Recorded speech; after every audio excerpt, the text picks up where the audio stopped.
Today, we're jumping into a pretty remarkable and honestly a deeply personal story. It's about one person's 27-year mission to reverse what they describe as drug-induced brain damage. Now, this isn't some new clinical trial. This is a journey that was fueled entirely by intense personal research and a self-designed protocol. So let's get right into it. The whole story really starts with this one powerful statement: chemical lobotomy. I mean, those words just hit you, right? They immediately frame the problem not as just some side effect, but as this profound, decades-long loss of self. 27 years. Just let that number sink in for a minute. This wasn't a temporary issue. We're talking about nearly 3 decades of what the author felt was a completely compromised existence, and it all stemmed from a medication they took for just a single month. Okay, so let's start at the very beginning to really understand the core of the problem. What exactly happened after that 1 month of treatment, and why did it kick off this decades-long personal search for answers?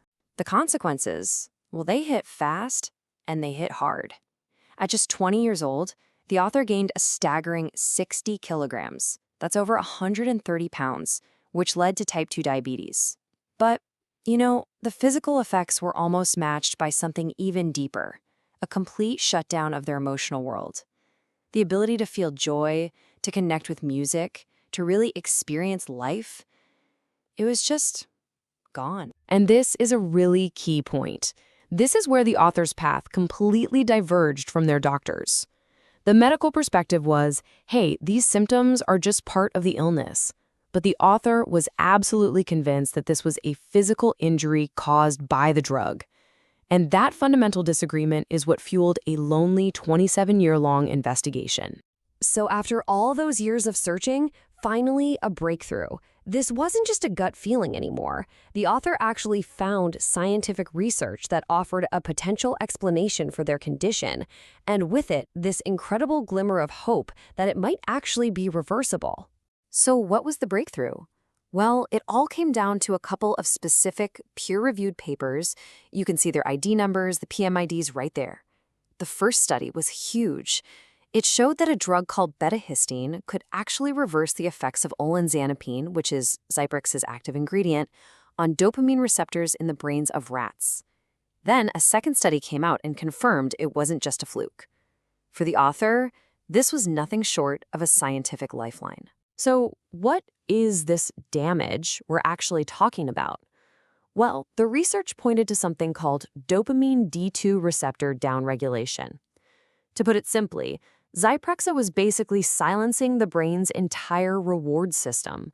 It was turning the volume way, way down on the very receptors that let us feel pleasure and motivation and joy. And just like that, there was a scientific name for the chemical lobotomy the author had been living with for 27 years. Okay, so the research put a name to the problem. But the real question is, how could it be fixed?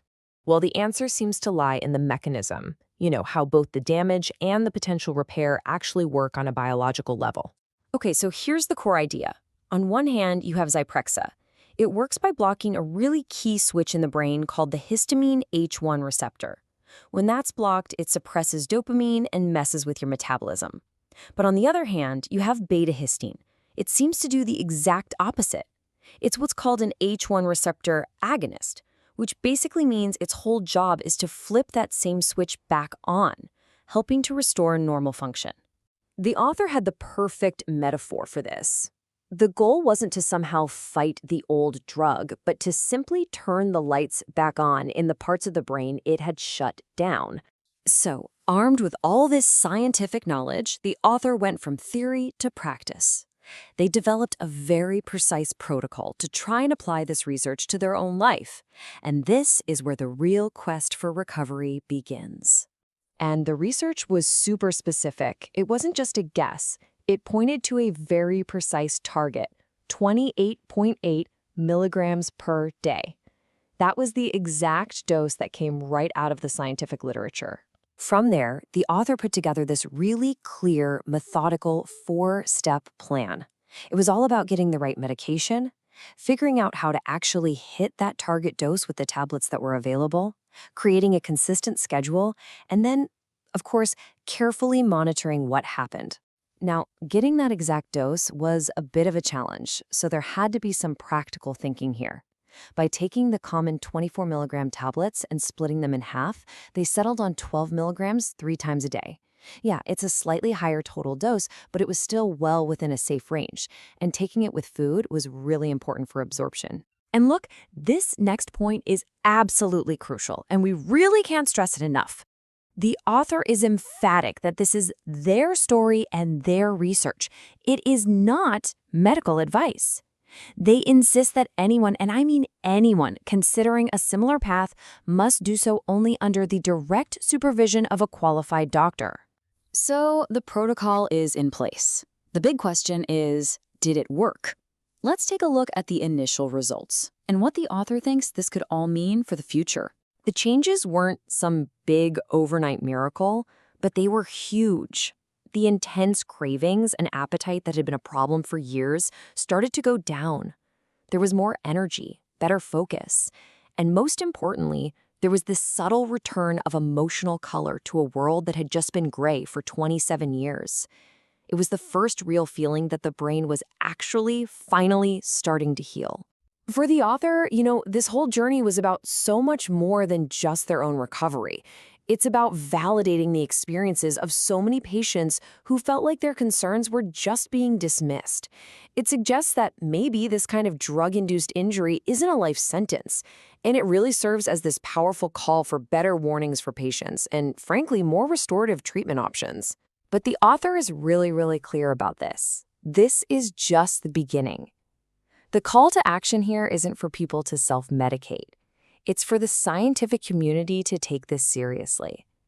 What's needed now is formal research, things like PET scans to visually confirm if the receptors are recovering, and full-blown clinical trials to see if this protocol can be validated.